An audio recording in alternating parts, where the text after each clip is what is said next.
আসসালামু আলাইকুম প্রিয় দর্শকবৃন্দ, আশা করছি সবাই ভালো আছেন।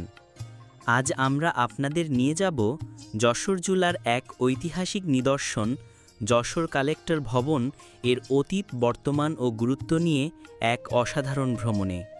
যারা ইতিহাস, সংস্কৃতি এবং ঐতিহ্যকে জানতে ভালোবাসেন তাদের জন্য আজকের ভিডিওটি হবে তথ্যবহুল ও মনোমুগ্ধকর। প্রথম অধ্যায়, যশোর কালেক্টর ভবনের ইতিহাস।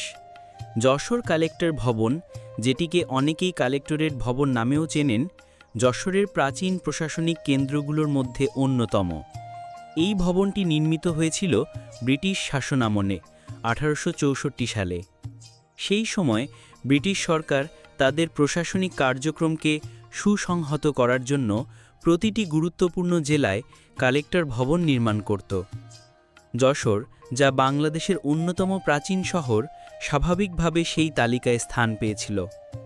এই ভবনের প্রাচীর, দরজা, জানালা, ছাদ সবকিছুতেই রয়েছে ব্রিটিশ স্থাপত্যের ছোঁয়া। বিশাল আকৃতির হলরুম, উঁচু ছাদ, বড় বড় খিলান ও পুরু ইটের দেয়াল এখনও সাক্ষ্য বহন করছে সেই সময়কার নকশা ও প্রকৌশল দক্ষতার। দ্বিতীয় অধ্যায়, ভবনের গুরুত্ব ও ব্যবহার। প্রথম দিকে এই ভবনটি মূলত জেলার কালেক্টর বা জেলা প্রশাসকের অফিস হিসেবে ব্যবহৃত হতো। এখানে কর আদায়, প্রশাসনিক সিদ্ধান্ত গ্রহণ, বিচার আচার সহ বিভিন্ন সরকারি কার্যক্রম পরিচালিত হতো। পরবর্তী সময়ে এটি বিভিন্ন প্রশাসনিক দফতর, সভা সমিতি ও গণ উদ্যোগের কেন্দ্র হিসেবে ব্যবহৃত হয়েছে। আজও এটি শুধু ইতিহাসের অংশ নয়, বরং প্রশাসনিক কাজের জন্য গুরুত্বপূর্ণ। এখানে অনুষ্ঠিত হয় বিভিন্ন সরকারি বৈঠক, সভা এবং সাংস্কৃতিক অনুষ্ঠান। তৃতীয় অধ্যায়, স্থাপত্যের সৌন্দর্য। যশোর কালেক্টর ভবনের অন্যতম বৈশিষ্ট্য হল এর স্থাপত্য।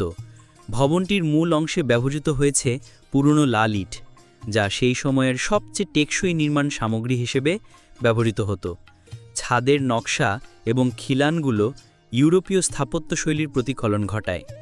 এর সামনে রয়েছে বিস্তৃত সবুজ চত্বর, যা একসময় প্রশাসনিক অনুষ্ঠান ও নাগরিক সমাবেশের জন্য ব্যবহৃত হতো। এখনও সেখানে দাঁড়িয়ে আপনি সেই ঐতিহাসিক পরিবেশের অনুভূতি পাবেন। চতুর্থ অধ্যায়, যশোর জেলায় কালেক্টর ভবনের ভূমিকা। যশোর বাংলাদেশের প্রথম স্বাধীন জেলা হিসেবে 1971 সালের মুক্তিযুদ্ধের সময় গুরুত্বপূর্ণ ভূমিকা পালন করেছিল। সেই সময় এই ভবন ছিল প্রশাসনিক কার্যক্রমের কেন্দ্র। মুক্তিযুদ্ধ চলাকালীন এটি একাধিকবার আক্রমণ, অবরোধ ও বিভিন্ন ঐতিহাসিক ঘটনার সাক্ষী ছিল। এছাড়া পাকিস্তান আমল থেকে স্বাধীনতা পরবর্তী সময় পর্যন্ত এই ভবনটি অসংখ্য রাজনৈতিক, সামাজিক ও সাংস্কৃতিক পরিবর্তনের সঙ্গী হয়েছে। পঞ্চম অধ্যায়, পর্যটক ও গবেষকদের জন্য আকর্ষণ। যশোর কালেক্টর ভবন শুধু একটি সরকারি অফিস নয়, বরং ইতিহাসপ্রেমী ও গবেষকদের জন্য এক বিশেষ আকর্ষণ। এখানে প্রায়ই দেশি বিদেশি পর্যটকরা আসেন যশোরের অতীত জানার জন্য। যদি আপনি যশোর ভ্রমণে যান, তাহলে এই ভবনটি একবার ঘুরে দেখা আপনার ভ্রমণকে আরও সমৃদ্ধ করবে। ভবনে চারপাশে ছবি তোলার জন্যও রয়েছে সুন্দর পরিবেশ।